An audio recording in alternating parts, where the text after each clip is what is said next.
Good afternoon, and welcome to the final live living room session, the live stream by the Walker's Institute of Regenerative Research, Design and Education, WIRRED, and CPRI, the Caribbean Permaculture Research Institute.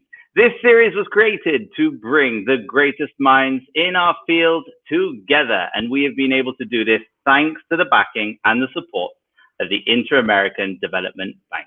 As we start this final episode, we'd like to extend a special thank you. Now, my name is Patrick. I've been backstage for every single episode since this series started, and I've been helping around just with technical stuff, etc. But it's given me the opportunity to learn more than I've ever learned about the 5 topics that were covered, which are climate change, the role of the orange industry, so culture, creativity, that kind of thing, renewable energy, solar panels and company, regenerative agriculture, biodiversity conservation. Now, you've heard a whole set of amazing talks, and we've all been very grateful to both Kiesha Farnum and Jenn, both of whom have been holding these incredible talks for over 2 months now. So without further ado, I'd like to bring them on screen because for once, they are the ones who are going to be interviewed. Hi, Kiesha. Hi, Jenn. Hi. Thank you for the How are you both welcome. today? You're making me nervous. You are going to be interviewed. For once, the tables have turned. So I'm delighted to have you both on the show. Now, when we started, it was several months. It was a couple of months ago, actually, and we started with permaculture, and then we went straight into climate change, and we started talking about the significance of the last climate treaty, which was all about maintaining climate change levels to a 2-degree difference from today. So why don't you both start me off? Maybe Kiesha, you'd like to go first. What does it mean to have a 2-degree difference in the world we live in today? Well, actually, Patrick, 2 degrees, as we learned from Mohammed Nagdi, is definitely actually going to be too much for us. We're looking at sacrificing islands. We're looking at it being completely unsustainable at 2 degrees. So hence the 1.5 to stay alive. And a lot of persons may have heard that saying, but really Mohammed in his interview really went into detail using Barbados as an example as to what 1.5 means and the impacts of 1.5. So just to round that up, definitely 2 is too much. What we should be aiming for is 1.5, and we as small island developing states have to be in mitigation mode, because even though we are not the biggest carbon contributors to the world, we are the most affected, we are the most vulnerable. So we definitely need to come up with strategies where we are taking care of ourselves. One of those strategies, for example, for the government of Barbados is our net zero 2030 target. That target is in alignment with our understanding as a government about this 1.5 to stay alive and how important that is. I'm going to jump in. What you're basically saying is we're not responsible for the climate change. Here in the Caribbean, we are suffering from a 1.5 to a 2% temperature increase in the world, but actually we're not responsible for it.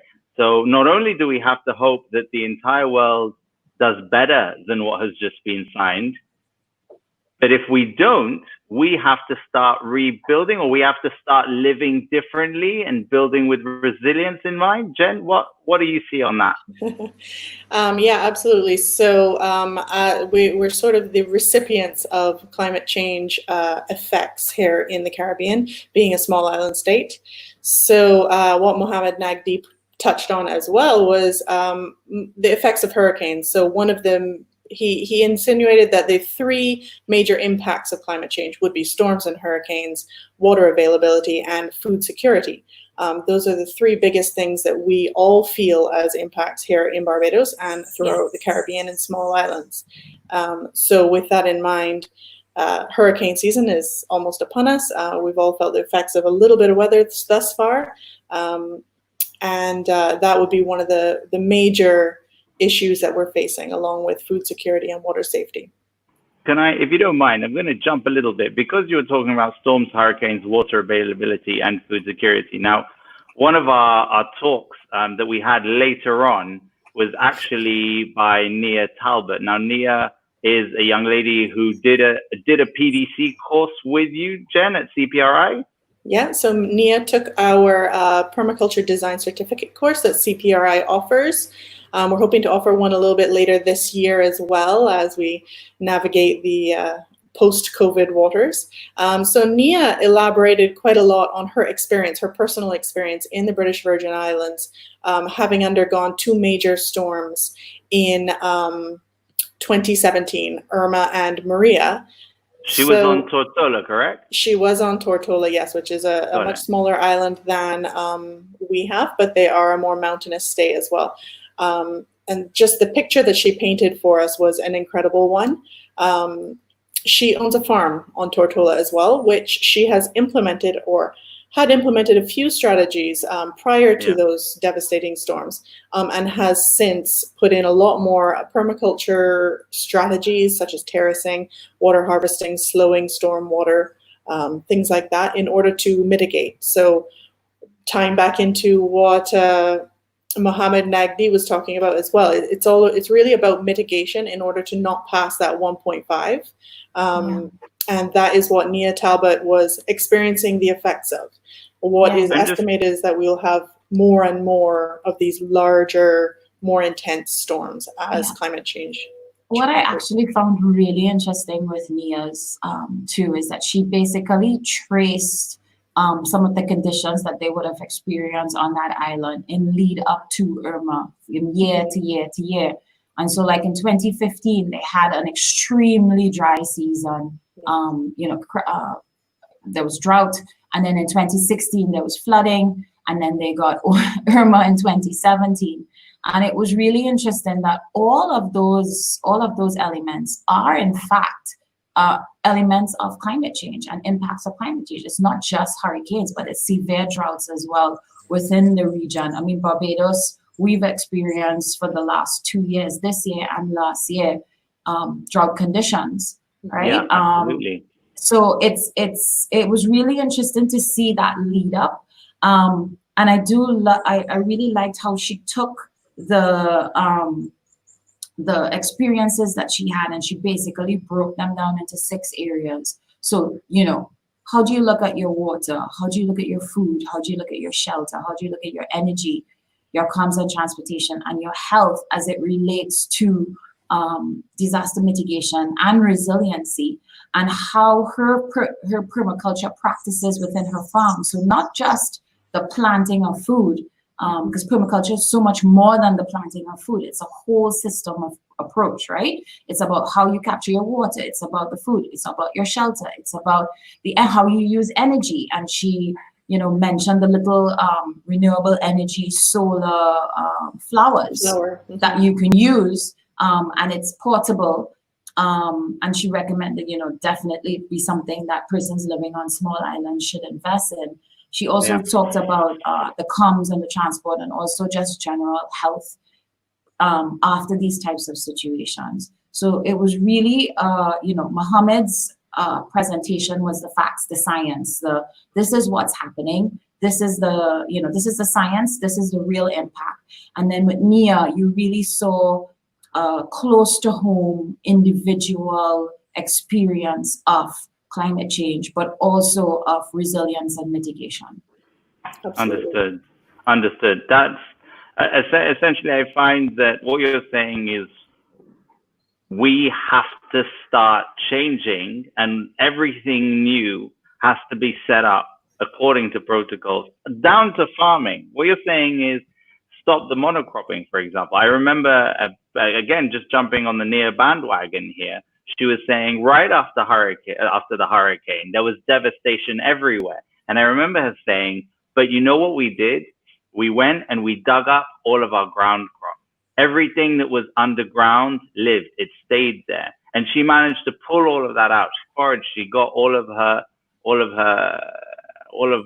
nutrients essentially. And she managed to keep eating normally and eating well. When you then look at further down the line, she said we could plant stuff that would grow really fast.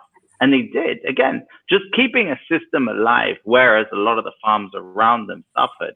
I remember we had a conversation with Earl. Earl gave us a talk on permaculture. He has a farm in Trinidad called Wasamaki Ecosystem.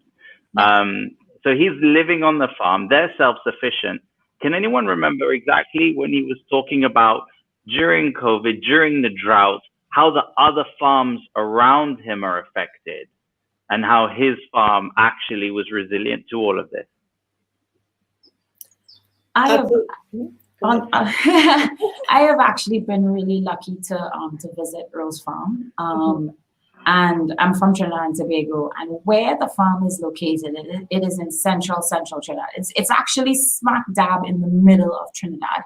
And it's one of the areas that has a lot of issues with water management, and a lot of issues with fires too as well, yearly.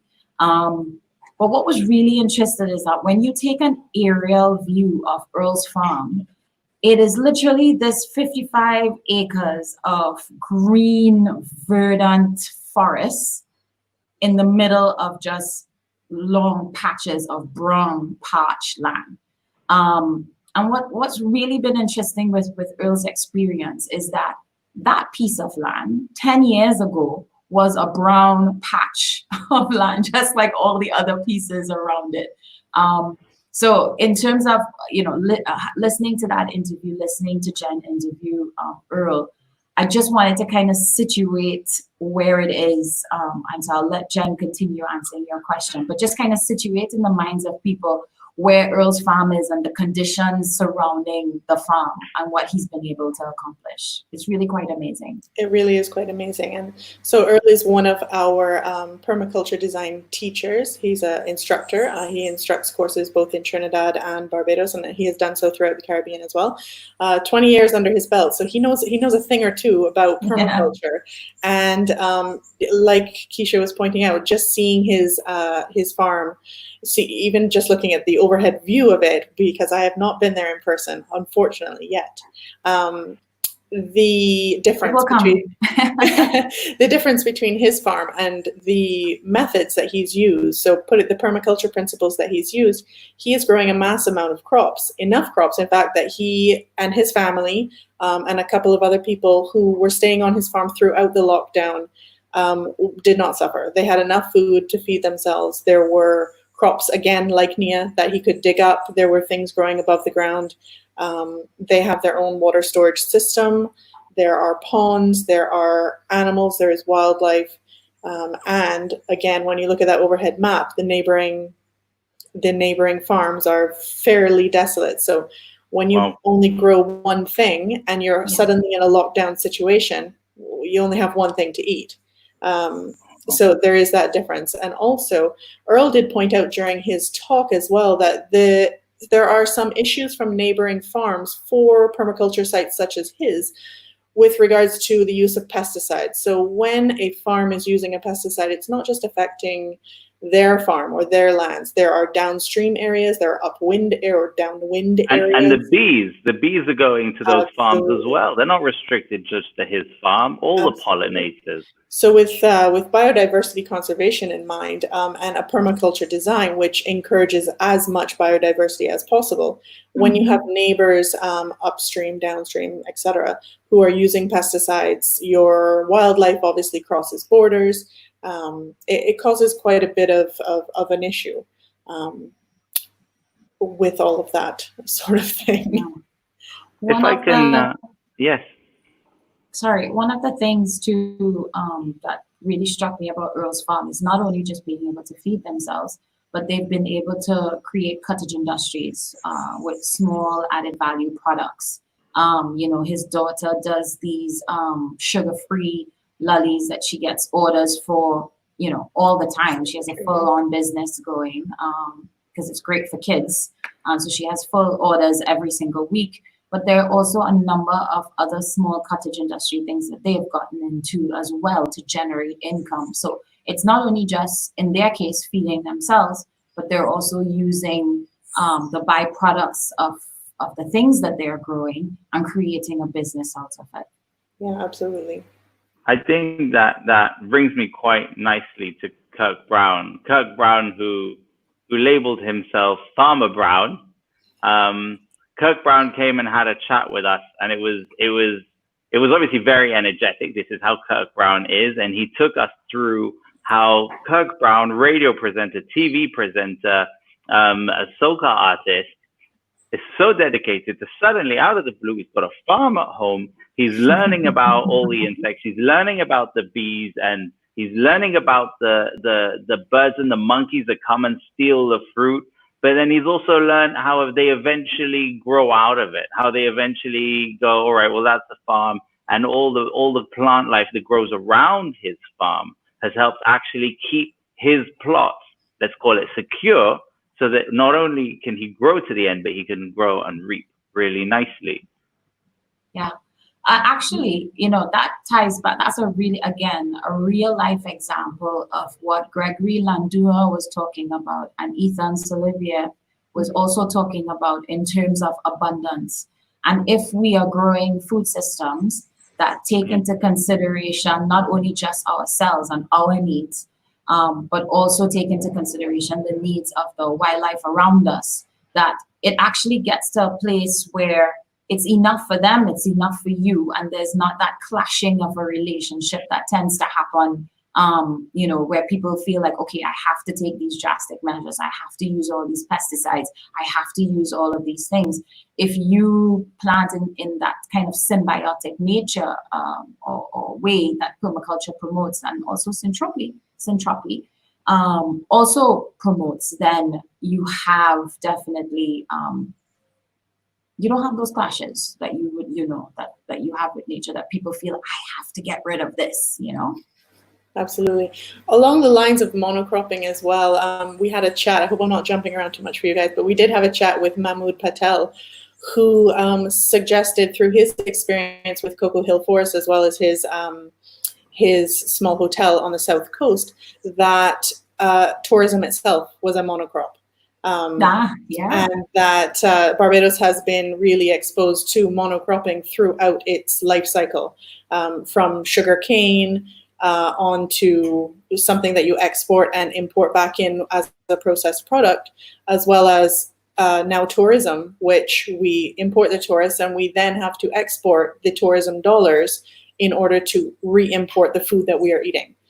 So that was a really interesting way of looking at that as well, with regards to a monocrop. And what he's doing at Cocoa Hill Forest is the exact opposite. So with a view to bring tourists in and involve them in activities which are regenerating the land and promoting as much biodiversity as possible within that site. Also using cottage industries, as you pointed out, Kiesha, to create lots and lots of small products which help to keep that dollar back within our economy. Yeah, and tying us back to climate change, one of the things that struck me about his presentation, as well as that of Ethan and Gregory's presentation, was that whole idea of, if it is that our food takes that long to get us, it has to get on a ship, it has to get on a plane, it has to, and we're importing, then we're actually contributing to climate change too as well, in a very significant way. So it's this circular thing that's so tied to each other, the regenerative agriculture, the biodiversity conservation, the climate change. It may feel like this conversation is going in circles, but it is literally a cycle. It's very impactful. Each one impacts the other in a significant way.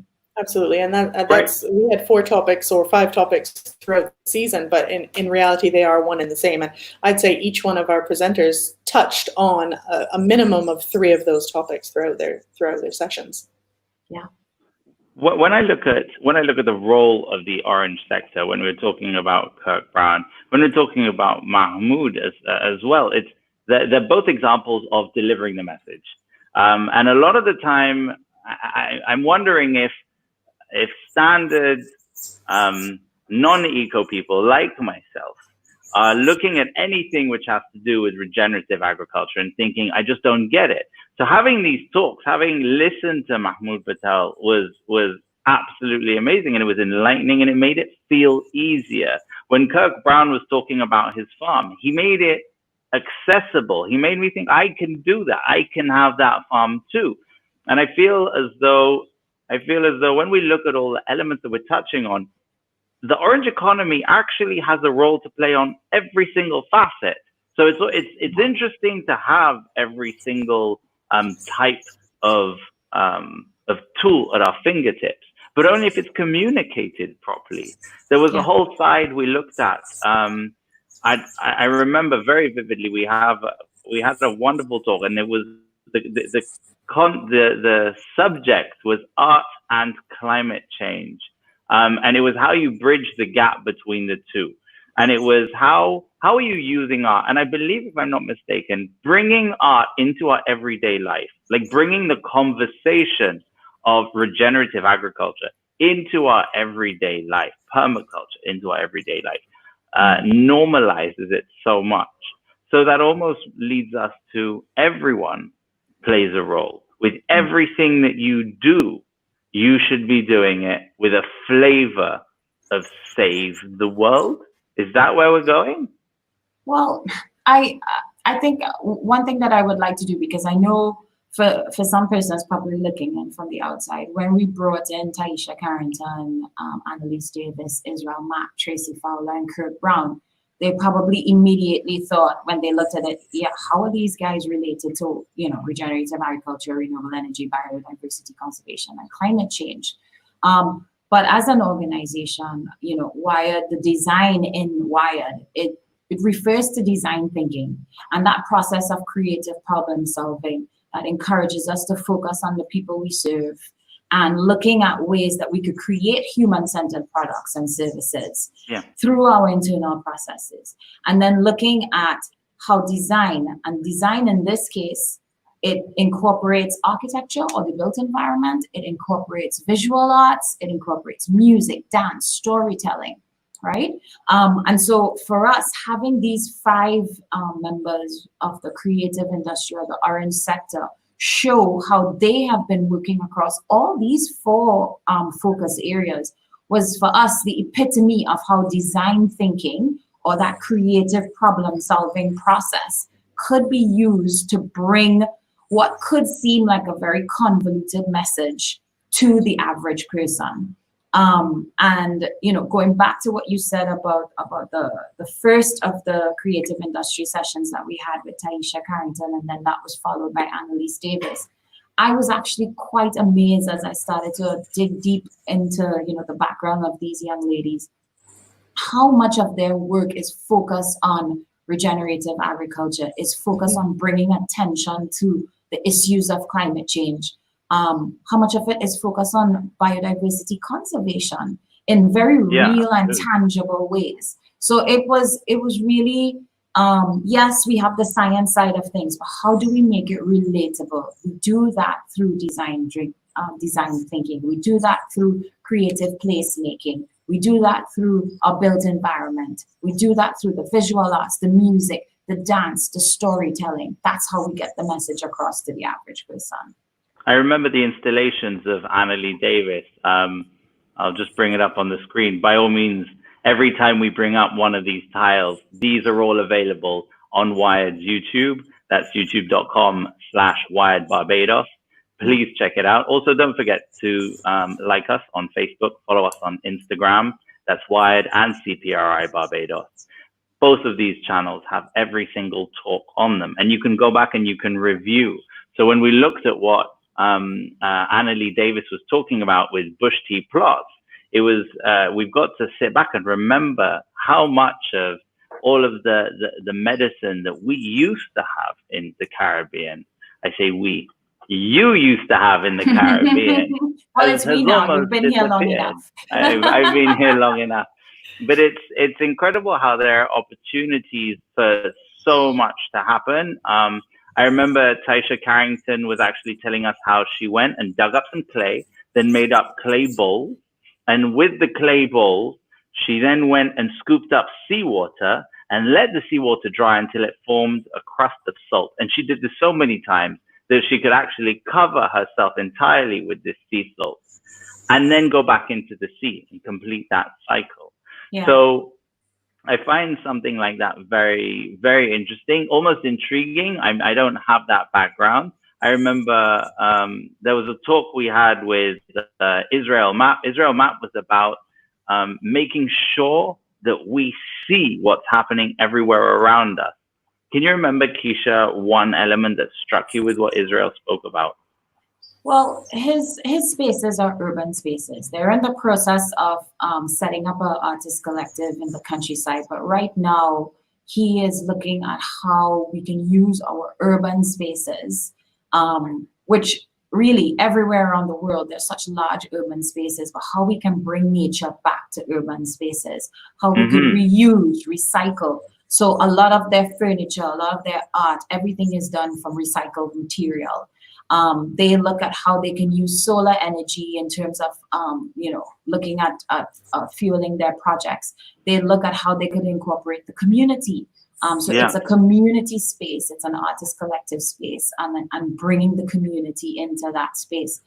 I feel particularly for Israel and also for Annalise, they both are involved in projects that look at how they can use the tools that they have to influence different groups of people. So young people, women, differently able, vulnerable groups, and empowering all stakeholders within the space in Barbados. And I think that is a huge lesson for all organizations.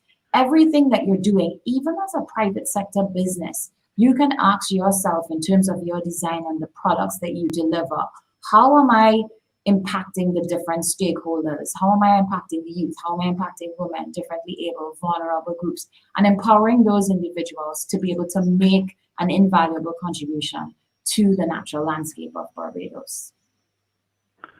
I feel as though everything you're saying is it takes absolutely everyone and everything we're doing to make a difference. Yeah. Everything by everyone. I feel as though and look at this, if I'm to give you an example, in my house, one of us recycles, one of us doesn't. But all the bins are lined out. Everything is right there. But then you open the normal bin and there's everything in there. I'm like, all right, well, glass back in there. It's everyone has to take a step. I'd like to start touching on renewable energy, if that's okay, because this is something that I remember vividly. Dr. Justin Ram was on the show with us, and he was talking to us about diversifying. He was talking to us about how we reduce our vulnerability. What do you have to say about Justin Ram? I've been jumping, Jen. Jen, do you want to go ahead with this? No, that's okay. You interviewed Dr. Justin Ram. Go ahead. So we talked about reducing vulnerability, and I think one of the amazing aspects of that interview was when I was doing the background research and stuff is the various elements of vulnerability. I think whenever we think about vulnerability as a Caribbean region, we usually think about it from an economic point of view. But, Dr. Ram spoke about it from an environmental point of view, from a social point of view, from an economic point of view, and showed how all three of those impact each other. But then he also went on to show how investing in renewable energy is not just about going green. It's not just about the environment. It also has huge impacts on the economic vulnerability that we experience here in the Caribbean, and looking at how we could create jobs, etc., and how that spills over into the social vulnerability aspect of it. But also, looking at projects that if it is that people feel that they are stakeholders in those projects, so they're part owners of projects that are happening within the state or with private and owned entities, they have some type of buy-in. They hold the government accountable. Exactly right. But they also take the steps to make sure that their investment comes out well. So it was really a great combination of how, the different vulnerabilities can come together. You touched very well on one of the elements when you were saying that the people should be stakeholders in their own economy. I remember Dr. Ram saying, why are we voting for politicians every 4 or 5 years? We should be voting with our investments. Are we going to vote to be part of an economy that is safe and that is secure? And this is when he started saying, we can be stakeholders in our own economy, and that money can go very, very easily to renewable resources. When we all have solar panels everywhere, when we set up big wind turbines, etc., to pull in renewable energy, we are stakeholders just as is. But if we have the opportunity to look at our islands and use a multidisciplinary index that he and his colleagues created, where if you want to measure vulnerability, you've got to remember that it's got so many facets to it. And if you can measure it, it means you can start to compare. And it means you can start to look at your weaknesses, and it means you can start to take action. And I think that was a critical element in what he was saying. But it still leaves us with the bottom line of, well, what are we going to do about it? We have to champion our government to step up, to be more modern. And even with someone in Barbados as great as the Honorable Mia Mottley, I still think once Mia Mottley has moved to her next role and she's replaced, are we still going to have such drive, such leadership? So I think that making sure that we're able to vote, not just every 5 years, but with every single day, be real stakeholders in our economy, whether it's bonds, whether it's these tokens that we're doing for environmental change. I think there's a lot to be said. For renewable energy, we also talked to Veronica. I mean, the big question was, all right, renewable energy. Everyone's talking about it. We're all doing it. Is it really, really going to make a difference? And she was telling us how we have an amazing ratio of rechargeable car stations to gas stations per capita. Do you remember that? Yeah. Yeah, absolutely. So Veronica, actually, she enlightened me quite a bit about the amount of renewable cars that we have on our island, renewable charging stations. Obviously, you see them driving around all the time. I personally don't have one yet. But the sheer number really actually blew me away. So we have about 45 gas stations on our island, and there are around 65 charging stations, and those are public charging stations. Those wouldn't include the ones that people have at their own homes. And that sort of blew me away to say that's where we're at right now. That's the point that we're coming from for moving towards the 2030 goals of becoming 100% electric. A lot of people do think that this is a lofty goal. Veronica challenged that in her talk. And she gave us all, a bit of things to do, places to start. So with regards to all the things that you probably already know, changing your lighting, using energy saving equipment, looking at the way that your business is run, looking at the way that your families are making use of electricity.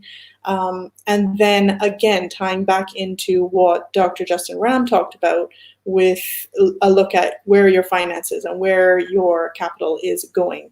How are you voting, essentially? So just in the last couple of days, we've all seen on the news as well that we've had a new fleet of electric buses imported into Barbados, which is a big win in that department. 33 electric 33, yes. Electric buses arrived. Air-conditioned ones too. So the public should be very, very excited about this. And certainly it's a move in the right direction. It is something that Veronica was plugging for in her talk, as well as Dr. Justin Ram. And we also spoke to Anate Mills, who gave us quite an enlightening talk.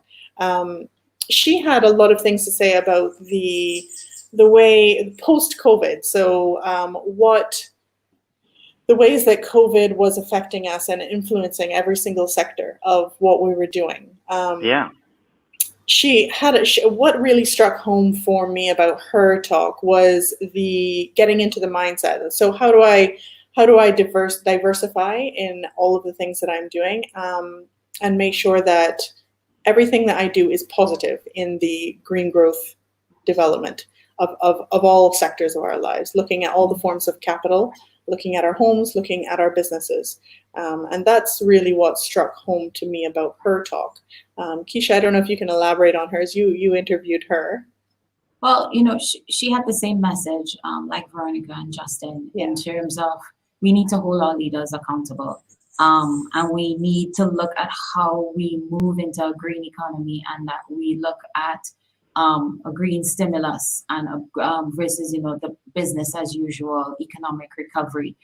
We have been offset completely by COVID, and it's now an opportunity for us to have this green stimulus. And that green stimulus is not only just in the area of renewable energy, but it allows us to do some leapfrogging into the future in terms of how we use technology within the Caribbean. So not just renewable energy technology, but how we use all different types of technology within the Caribbean to be able to reduce our carbon footprint. You know what I mean? If it is that we have infrastructures that something as simple as, and this I think people can resonate with, allowing people to work at home in terms of how we work, and we have the technical infrastructure to allow that to happen, then we're reducing our carbon footprint, because there's not that many people on the road with cars driving to work every morning, driving to work every evening. Absolutely. So that's just, and that's and that's like a soup, exactly, or powering up an entire building for energy for people to come to the office. And that's just a very small, real way, but those small ways, they all add up. And for me, I think it was really good looking at how all the different industries across the Caribbean have an opportunity to just do things differently. We have a lot, exactly, that's perfect, that's the word, reframe, because we have so many, we have access to funding now, thanks, well, I don't want to say thanks to COVID, but because of COVID, we now have access to funding for certain things. There are certain things that we're now able to do. Development agencies are making funding in a response to COVID a lot faster, easier. So how are we using these mechanisms? Are we using them effectively? Are we, not going about business as usual? Absolutely right. Absolutely right. Veronica actually touched on the idea of there is so much capital in the world. There's so much technology in the world. Yeah. Dr. Ram said the same thing. Why aren't we connecting them? I think something that's becoming clear is our dependency on a government being pro-environmentalism, to reduce the barriers to entry, to make it more accessible, to make it easier for people to be a part of the system. We all want to be, but if we're fighting against import tariffs, if we're fighting against technology tariffs, it all gets in the way. And I think that's a massive shame. So, all right, I get what you're saying. We're all a part of it. People are communicating. Do everything you can day to day. When you are going to do some displays, you're going to do some art, you're going to paint with your children, do it about the environment. When you're going to look to create resources, do it about the environment. Just add that flavor. So I'm just going to take a moment now, ladies and gentlemen, if you're joining us, this is the final live living room session, where myself, Patrick, who was backstage for the last 24 episodes, has taken the opportunity to interview both Kiesha and Jenn, who have been interviewing for weeks and weeks on end now. But don't forget, you can subscribe to our YouTube at youtube.com/WIRRED. And you can also make sure that you follow us on Facebook and Instagram, whether it's WIRRED or CPRI Barbados, because what's going to be happening soon is we're going to have some more talks. So if we carry on this stream, something I'd like to go is like, we have renewable energy. This is what everyone can do. Now, what should we ask for from our food system? And this is what's bringing us to regenerative agriculture. Jenn, do you want to kick off with that? Sure. So I'll go off of one of the topics that we were just touching on, which is really how do we invest? How do we invest our money? How do we make sure that we're voting with our dollar? When it comes to regenerative agriculture, it's a very similar concept, is that you need to be voting with your fork. So what are you looking for in a food? Where is your food sourced from? How nutritious is it going to be? All of these are the sort of questions that the average homeowner, average consumer should be asking. And in asking that, what's come out of all of our talks is that it comes down to regenerative agriculture. So no longer are we looking at, and this was brought through almost every single one of our talks which touched on regenerative agriculture, is that no longer are we looking at sustainable. Sustainable is a word of the past. We are looking for regeneration, which means that we are not producing food, crops, or even running businesses in a way that just manages to break even and stay sustainable. We're looking to do better and do more good as we go. So that was a phrase that Ethan Solovyev's brought to us in our talk with him. So to do more good. The average homeowner, the average buyer, the average consumer should be looking for those sorts of things. So the amount of nutrition that comes in our food, which comes back around to our climate change talk as well, the less carbon footprint your food has. So the less amount of miles that it has had to travel to get to your plate, the more nutrition there is in that food.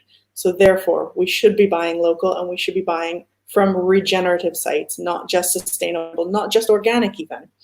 And that was one of the things that Earl actually talked about a lot in his chat, is that he doesn't just run an organic farm. His farm is regenerative, meaning that it is putting back into the land more than what he's taking out of it. I love that. Sustainable is not good enough. We need regenerative. What do we want to sustain? The world we live in? It's like those memes that have been going around the internet, isn't it? It's like we want things to go back to normal. We don't. No. Normal never works. Yeah. Never works. So the key phrase I'm hearing is build back better, which exactly speaks to regenerative agriculture. Yeah. Tiago's presentation, which was earlier this week with syntropic farming, I remember the story that he was telling about the farmer who had the strawberries, and he said to the farmer, he asked the question, do you feed this to your family? Because the strawberries look big and amazing. And he said the guy took a pause and just kind of looked at him and he said he knew that he didn't feed it to his family because of all the pesticides and stuff that he has on it. And I think that that really just kind of brought it home for me. And I think that it's a question that local farmers can ask themselves. Am I producing food that I can happily feed to my family and in good conscience feed to my family? But I really loved his, and I mean, Ursula also in the earlies did a presentation on syntropic farming too as well. Yeah. But they looked at how, we could use biomimicry to create market gardening, and looking at how replicating natural systems allow us to not only be able to build small and large scale farms so that they're financially viable, but also it takes into consideration the conditions that exist in each of our countries. So even though we're in the tropics here in Barbados, the conditions that exist on different islands because of soil type, etc. It varies from place to place, but permaculture and syntropic farming and different forms of regenerative agriculture, such as biomimicry, those all take into consideration, the place where the farming is happening. Mm-hmm. I remember very vividly Ursula saying, we destroy land by trying to grow crops in the most ridiculous way possible. And then once the conditions are too harsh for anything to grow, we feel the need to genetically modify the plants so that they can regrow in harsh conditions. And then once they've done that, we've got to make them even more resilient because we keep destroying the land. And in her talk about syntropic farming, she said, why don't we not just have normal land to begin with, keep normal land, live with normal land? What are we genetically modifying everything for? So in a sense, by voting with our forks, voting with our money, we're going out to spend a little bit more on organic farming. That's a basic way of looking at it. But when you look at permaculture and regenerative farming, you're spending your dollar in an ecosystem. Is that it? Absolutely. And your dollar is going back into conserving the land as well. So you're leaving a legacy at the same time. Yeah. So when you're buying a plot of land, which was monocropped before, it's barren, desert, destroyed. But if you were to buy a permaculture piece of land, it's all there. Yeah. Well, the good news is that even if you do end up buying a barren, destroyed monocrop piece of land, you can use permaculture to restore that too as well. So permaculture is not only improving on your current farming practices, but also there's a huge amount of restoration. You can use permaculture for restorative work. For example, what we're doing at our Walker's Reserve project, it's a sand quarry. And if you know anything about silica sand, you can't grow any food really in silica sand because of it's nutrient deficient. But we've been able to start that process, and we have different zones, where we're creating a food forest. And that's because we've been using permaculture techniques, and now we're going to be introducing centropic techniques as well.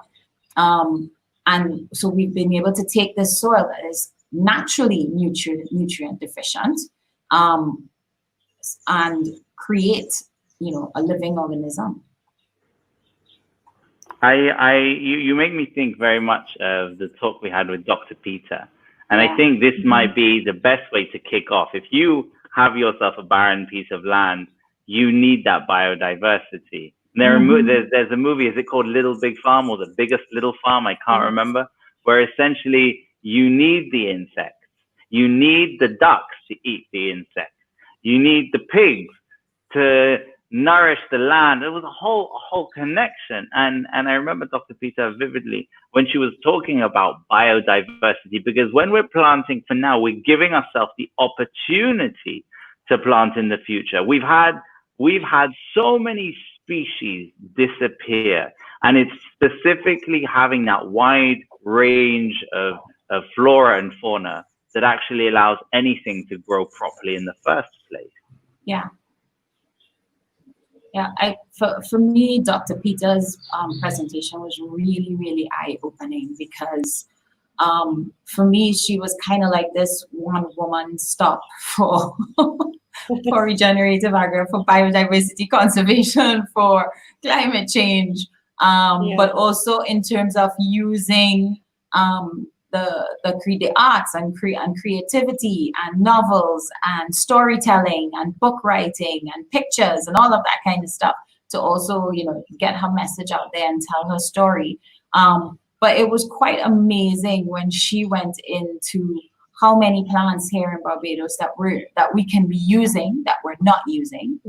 And she drew the example of a cruise that was created by Martha Stewart. And basically, it's a bush tea cruise. So the things that we grew up on across the Caribbean, they've all of a sudden been repackaged as exotic. And there's a cruise for tea lovers where they can taste all the different teas of the tropics. And she was saying it's amazing that persons from outside can see the value of the great biodiversity that we have locally.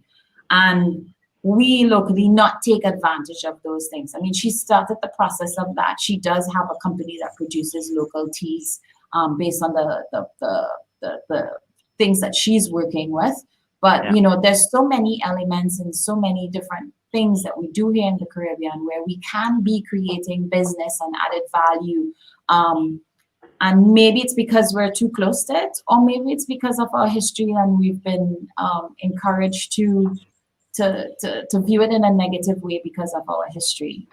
As a Caribbean. I mean, Annalise Davis brought this out really well in her, and I saw such a synergy between what Dr. Peters was doing and Annalise Davis' artwork, because that whole plantocracy and plantation history, it has really crippled us as a Caribbean region in terms of the way that we view agriculture and the way that we view our biodiversity and the way that we view bush, right? And I remember Earl also saying, we need to remember bush is good.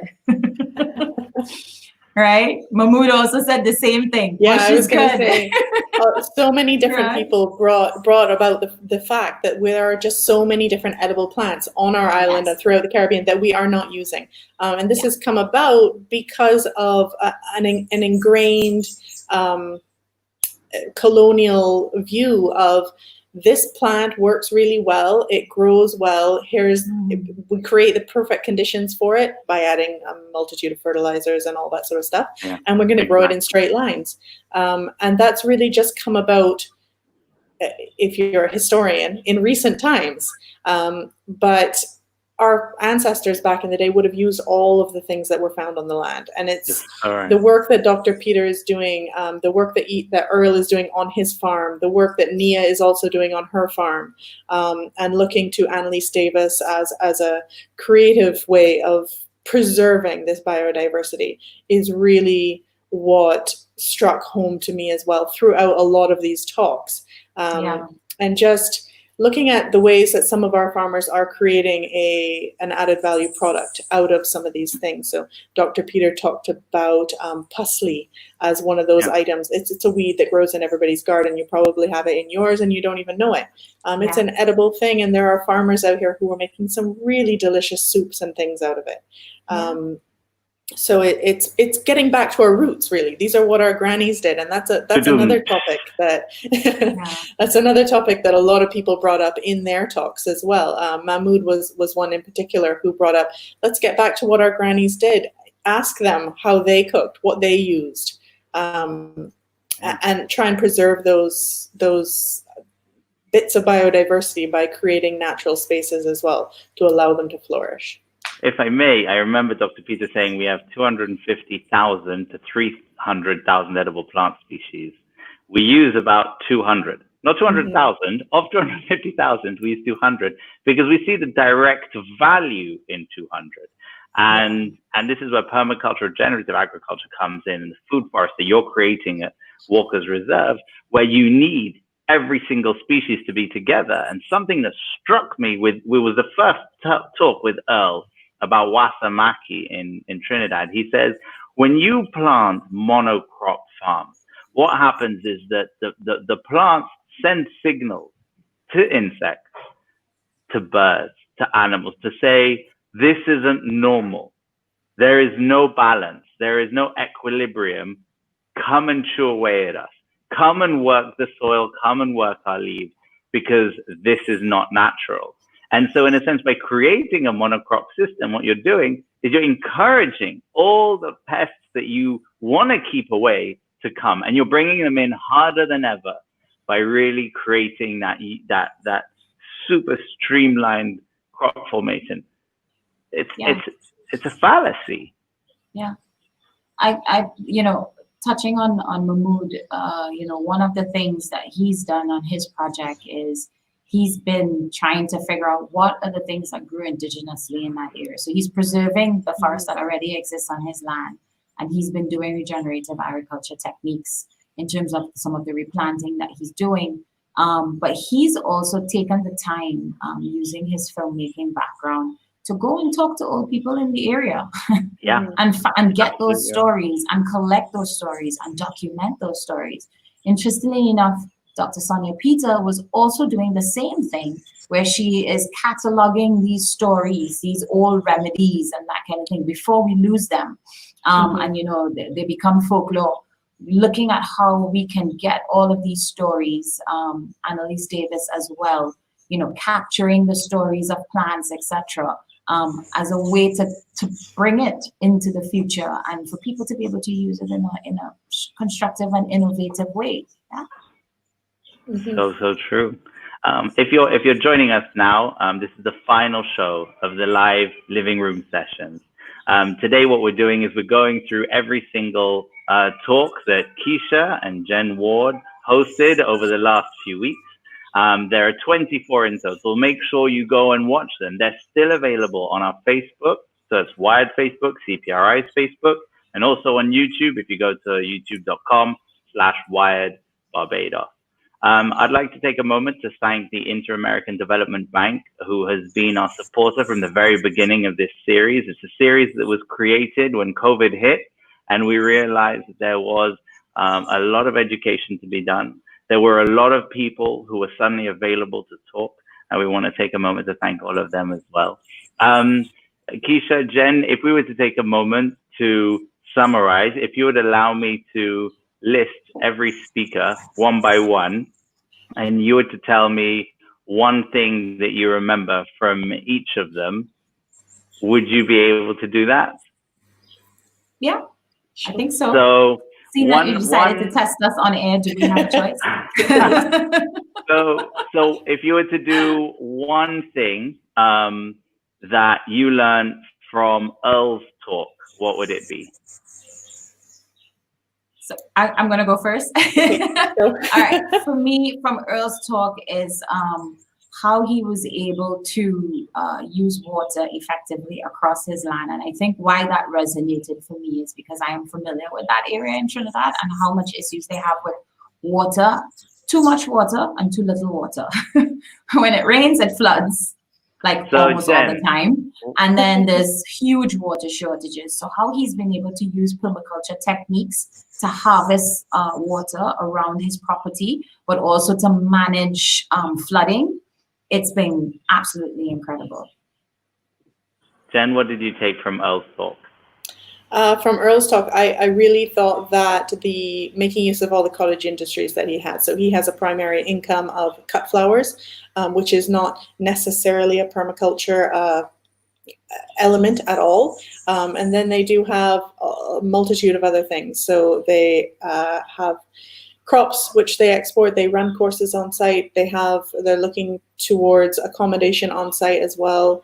And just diversifying the income streams throughout their property is really what struck home to me. Excellent. I think at my end, when I was watching that talk, it was like I just said, monocropping is going to provoke nature into destroying your crop. Biomimicry is essential. Biodiversity is essential. Right. If we move on to Mohammed Nagdi. So Mohammed Nagdi spoke about climate change. Kiesha, I'm going to start with you again. What do you remember about that talk that is a plan of action, something we can do? I think for me, when Mohammed, he literally, I think if I recall correctly, he said, I'm going to speak plainly here. And he brought it home to Barbados in terms of some of the things that we could do in terms of protecting our shores, in Barbados here as individuals, but also in terms of government projects and stuff like that. That really hit home for me. Jenn? Absolutely. I mean, much the same thing. I encourage everybody to go and watch Mohammed's talk because he had some great ideas in there. One of the things that struck home was that we, as a small island nation, we really can't stop entirely what is happening, but we can protect ourselves. So looking at ways of mitigating against climate change as an island. Yeah, absolutely. I think mitigation, we're looking on one side at stopping climate change, playing our role, protecting our seas.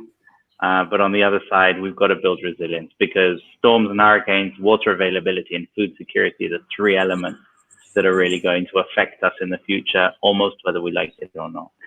If we were to move on to the next talk, that was Gregory Landua.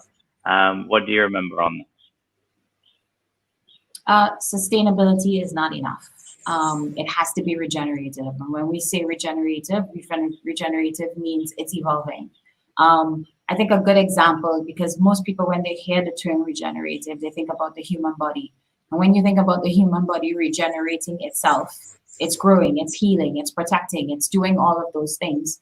And so that when we're looking at our natural systems and we're looking at how we plant, how we live in tandem with nature, it can't be sustainable. It can't be do less harm. It has to be regenerative, which is continually evolving, in a positive direction. Jenn? Absolutely. And for me, he brought back home the phrase that Darwin coined, so survival of the fit, which is not the fittest, which a lot of people go to, survival of the fittest. He brought back home the fact that adaptation to your ecosystem is really the way that you are going to be able to survive. The organisms within an ecosystem are supported by the other organisms in that ecosystem. And the way that you are best able to fit in that ecosystem will mean that you have more support from your neighbors and your family and your friends. And that works within nature as well as within human systems and business, government, etc.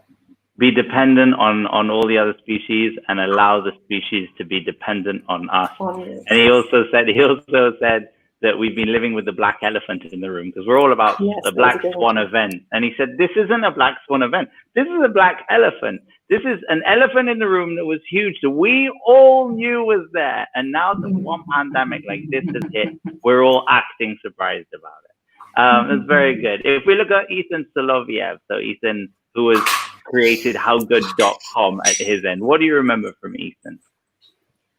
For me, Ethan, the fact that businesses should be actively rating themselves or looking for ways to rate themselves and looking for ways to look at whether their products from start to finish, so not just the end product, but what are the inputs that you need, that you put into this product, that you have a regenerative mindset right from the start to finish of any product that you're producing.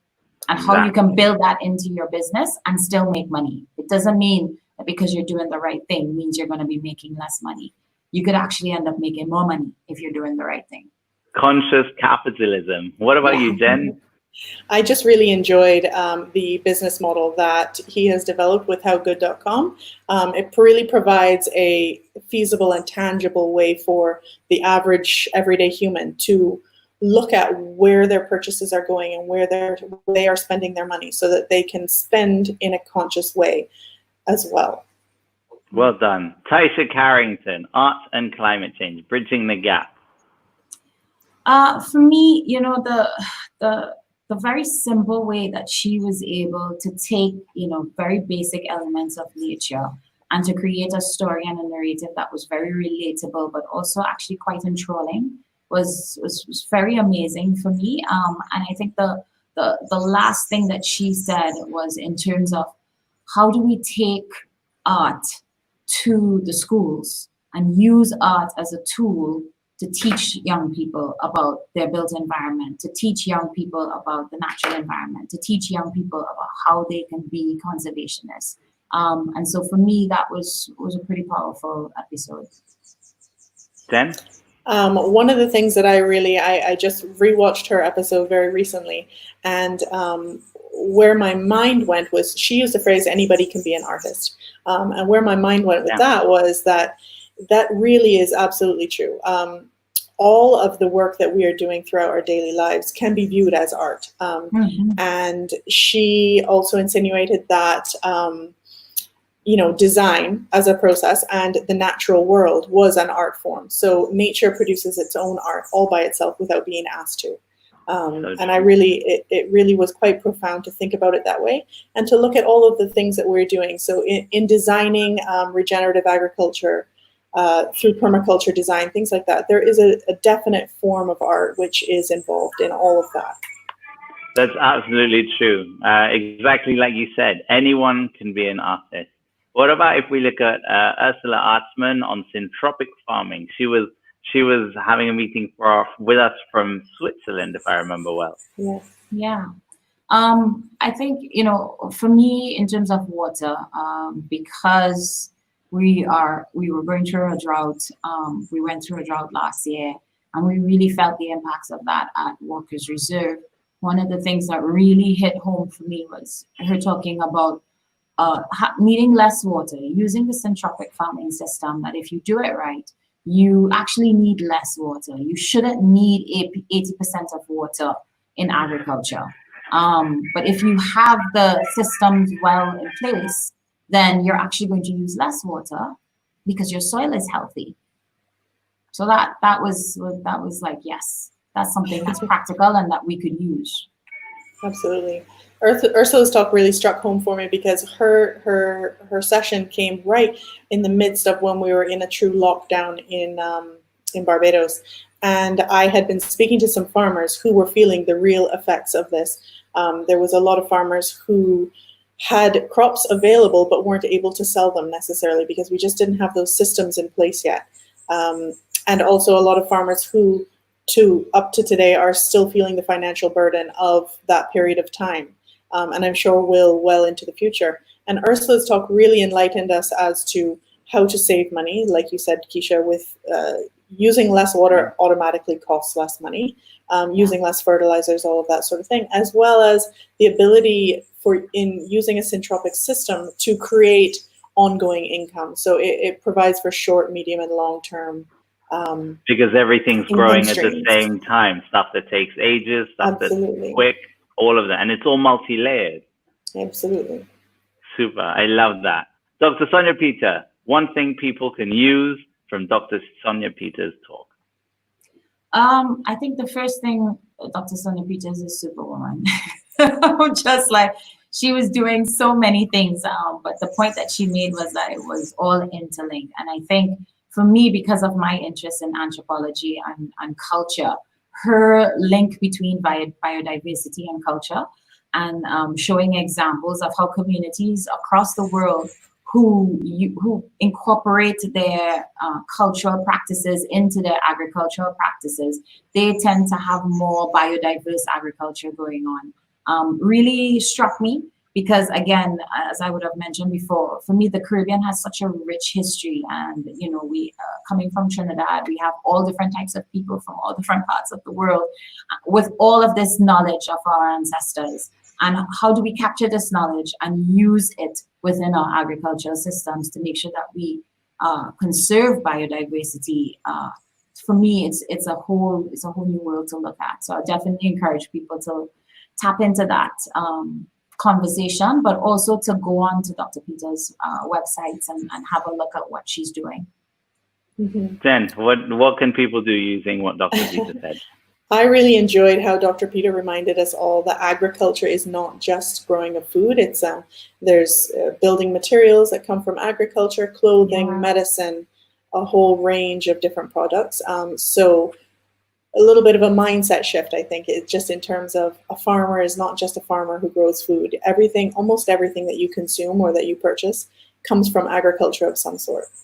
Yeah. I love that. I absolutely love that. Let's move on to Mahmoud Patel. What do we remember from Mahmoud and what can we do at home? I think for me, again, the biodiversity conservation and the impact of using heritage as part of that. And how that links also to his whole green therapy and his, I feel that within the environments that we all operate, we're all pretty stressed, even if we have jobs that we love. There's still a lot of stress going on. And having visited Cocoa Hill Forest myself, it is one of the most relaxing places that I've been, and I've had to do absolutely nothing besides walk through the forest, right? And so for me, in terms of a practical step, go visit Cocoa Hill Forest. Absolutely. That was going to be my practical step. You stole it. Yeah, go get de-stress, go visit. It really is an amazing place. The green therapy, it just exudes green therapy. Yeah, and CPRI Barbados hopes to restart our permablitzes at Cocoa Hill Forest in the near future as well, which gives everybody an opportunity to come out and experience Cocoa Hill at the same time as getting a bit of a workout, a bit of volunteer time, and learning some permaculture concepts at the same time for free. It's a free activity that we put on, and it really is a great day out and a good piece of learning at the same time. Yeah, I think I also forgot to mention, sorry for cutting in, but Mahmoud has also dedicated each one of the trees that he's planting at Cocoa Hill Forest to the one tree to WIRRED's One Tree for Every Bajan program. And so that too, he's a huge one tree hero, but that count also goes into the national count of the 1 million trees that the government of Barbados is aiming for. So it's definitely a win-win-win. Yeah. Situation. Yeah. I think what I took from him was stop shooting ourselves in the feet. We want to increase tourism, but don't make it at a huge cost. We want we historically Barbados would take all of this cane, turn it into sugar, export it, and then re-import it. And the madness of that kind of situation. If you're going to take a step forward, make sure that you're not making a step back somewhere else. If we were to look at Anna Lee Davis, What do you remember from what she spoke about? For me, again, you know, her piece really resonated with me because of my interest in anthropology. So again, that whole culture and biodiversity preservation element for me became so important, and then reinforcing the importance of documenting these, but not just documenting it for art or for posterity, but documenting and using, you know, the huge biodiversity assets that we have here on island and across the Caribbean. Jenn? One of the things I loved about Annalise's talk is you're constantly always learning, and I learned a lot from Annalise's talk, even though I have a decent permaculture background. Annalise used the phrase phytoremediation, which I hadn't thought through in the previous to listening to her speak, which is the ability for plants to remove toxins from the soil. Obviously, I knew that existed, but just the concept of using the correct plants in the correct way, using a biodiverse crop to essentially clean the soil of toxins that would have previously been put in. So this is in remediating soil, in removing all of the effects of colonialization from our plantation soils, which I found powerful at the same time as enlightening. She's also gone and created Fresh Milk, which is an opportunity for graduates that like many, are going to end up in the restoration or the tourism industries of Barbados. And by creating Fresh Milk, she's able to shine light and communicate, we're back to the orange industry, the opportunities and the paths of life that you can take that are not just about tourism. So definitely check out Fresh Milk if you're looking for a career, if you want to change, and if you want to move forward. If we were then to look at Israel Map, what do you remember from Israel Map? For me, Israel Map, there was a lot of synergy, particularly within the design element of why it is as an organization. So I felt that, you know, Israel's projects really brought in that creative problem solving aspect and using things that I think are around us all the time, and how we can not only think about how we are regenerative within agriculture and the natural environment, but how we can be regenerative in urban spaces, which I think is very important because every single country has major cities, and the major cities are usually the big polluters in every single country. So how do we look at our built environment? How can we be more regenerative within our built environment and solve problems creatively using creative placemaking and design thinking? Jenn? I really enjoyed how Israel brought around the fact that organizations, so large companies, small companies, even micro businesses, could use design as a creative tool to build capacity within their organizations, and build capacity with a view to incorporating more youth, women, differently abled people, vulnerable groups, and really empowering different forms of different types of people to make valuable contributions. Using the natural landscape as part of the design was an extension of what he was talking about, but really integral in his own mind when he was speaking about it. So I thought that was a very interesting way of framing things and putting a goal out there for businesses to incorporate that. That's very true. In the name of time, I'm going to look if I can maybe ask you to pick one more from all of the talks, something that you are going to do from now on, something that changed your life and something you're going to actually proceed with actively.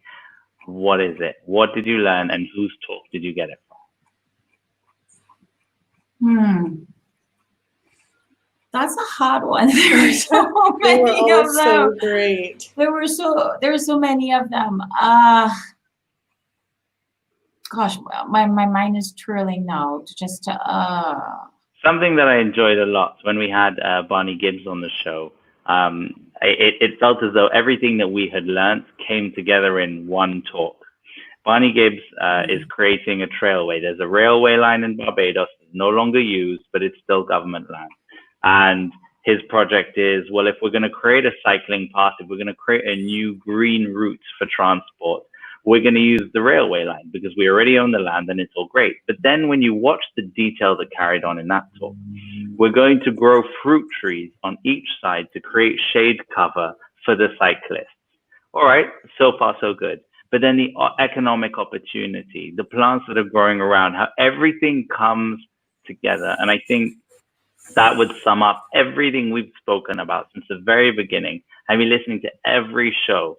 And I think that when I listen to Bonnie Gibbs, I realize that everything you do can be connected to making a better environment. One way or another, you just have to make it a part of your business plan. And when you go out there and you invoice people in your little business, or when you go out there and you decide to sell products or you decide to be creative, don't forget to say, and we're going to plant a tree if you do business with us. And we're going to also contribute to the educational side. And I believe that is something huge that came out of Barney's talk. It really was bringing everything together. Yeah, now that you said it, I think I'm going to choose Nicola Simpson from the UNDP, and her talk about the blue new economy. Mm-hmm. And one of the things that struck me when we started our conversation was that the blue economy, you're talking about, it includes the green, the orange. They're all circular economies. They all are interlinked. Exactly. And, looking at the different elements, the economic, the social, the environmental. And then she took Oyston's Fish Market, which is something that everybody knows about, right? And she was able to show how the blue economy, works within that space, the economic element, the social elements, the environmental elements, but then also link the green and the orange economy to that space as well. And I think that drives home for me, again, the very holistic way that we need to address all of the problems that we're looking at, or any type of new project that we're looking at. So my takeaway would be that in future, because my business is development, I'm a development professional. I've worked with projects across the region. And for me, it's to always look at stacking functions. This is a very famous saying of our director, Ian McNeil at WIRRED. Always look at how we can stack functions, and always look at how all the different economies, all the different stakeholders, to try to make projects as holistic as possible, but still get the job done. So I think that's going to be my major takeaway. Perfect. And I would choose somebody who we haven't talked too much about yet either, which is Tracy Fowler. She came through the orange economy as a radio presenter. But if you look at what Tracy is doing on a personal level on her own Instagram account and follow her on her social media, she is really a huge promoter of just buying local, eating local, cooking some of those local meals and bringing some of those things back that we perhaps haven't done in years, looking at what Granny did, creating jam, things like that. And as soon as COVID hit, she had a series of things going on, which was the Pantry Chronicles, there we go, which was an amazing way of looking at things. So we're all locked down, and what do you have in your pantry? How do we use what we already have? And it's not even necessarily the Pantry Chronicles itself, but the message that she's sending and that she continues to promote in her own real life. It's not just a message that she's sending online, which is where I come from. So a more grassroots look at things and speaking to farmers on a daily basis and that sort of thing. It's really the promotion of and doing it yourself, getting out there and making sure that you're not just talking the talk, you're also walking the walk, buying local, eating local, supporting your local farmers, and supporting regenerative agriculture too. So asking farmers, how did you grow your produce? Just like Tiago had asked about the strawberries. So excellent. I love that. So when we look at everything that we're doing, we're faced with climate change. Unfortunately, all the politics around it isn't good enough for the Caribbean. We are going to be disproportionately affected, and you can do something every single day. Whether, like Tracy Fowler, you're looking at your pantry, whether you're really consuming in a way that is environmentally friendly, but Like we always said, stop being sustainable, start being regenerative. If you can grow something at home, grow something at home. Be a part of change. When you talk about stuff, if you've got school projects, make your school projects about climate change. Make it very, very normal. Be a part of the creative orange economy. When we look at renewable energy, how can you renew your energy? How can you look at solar panels in your home, for example? But also, how can you concentrate on living a less resource-heavy lifestyle? Yeah. When you look at regenerative agriculture, yeah, absolutely. Don't forget to buy with your forks. Look around you at the world we live in. COVID-19 made us all look for local producers. Supermarkets were not an option. And if you had any of those phone numbers back then, get them back out, use them again. Support farmers, give them the opportunity to support themselves as well. And then obviously biodiversity conservation. Everything that we speak about supports everything we speak about. Every little plant, every insect, every animal plays a role, and so do we. But I think we should play the role that is more positive in society. So don't forget, you are the change. Make sure you are the change you want to see in the world. Thank you very much again, Kiesha. Thank you very much, Jenn. Have a wonderful, wonderful day. And thank you to you, Patrick, definitely for supporting us over these last 24 episodes. We've had some interesting times, some technical difficulties that I think in some cases we were able to pull off that, you know, people couldn't see behind the scenes. And then in some cases, well, we just had to admit to you that we were having technical difficulties. But, you know, none of us starting this journey, none of us are professionals. And, you know, you mentioned, and I just want to say this in closing, you mentioned that we started this process as a result of COVID and realizing that there's a message that needs to go out. But, you know, this was in response to the cancellation of our climate summit. And at the time when we decided to cancel the climate summit, because of course, everything that was going on, we already had 170 people registered to participate in the climate summit. So the living room sessions was really, for us, a way to bring those speakers to you right in your home and give you an opportunity to get a taste of what we were going to bring to you to the climate summit. And we're really hoping that in 2021, in January or February, that we will be able to have a climate summit that we had planned for this year, and really be able to have you guys come together in a space where we can have these conversations face to face. Because based on the response to living room sessions, I think, you know, the room is going to be on fire with conversations when we actually get to meet in person. Mm-hmm. Well said. So I'm going to finish the way I finish every show. Thank you very much to our viewers for watching. We're grateful that you have been with us throughout this entire series.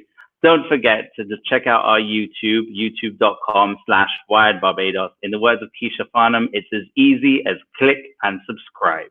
Over the next few weeks and months, and all the way to the end of the year, we're going to be holding more limited edition talks, special edition talks. So starting on July the 15th, there will be a talk on World Youth Skills Day, because it will be World Youth Skills Day. And on August the 12th, don't forget to tune in for International Youth Day. My advice to you, subscribe on YouTube, follow us on Facebook, follow us on Instagram. It's the best way of keeping in touch, and it's the best way of furthering and developing your education. So from myself, thank you for watching. Have a wonderful, wonderful end of COVID year. And I hope that from here on, you make this place much, much better.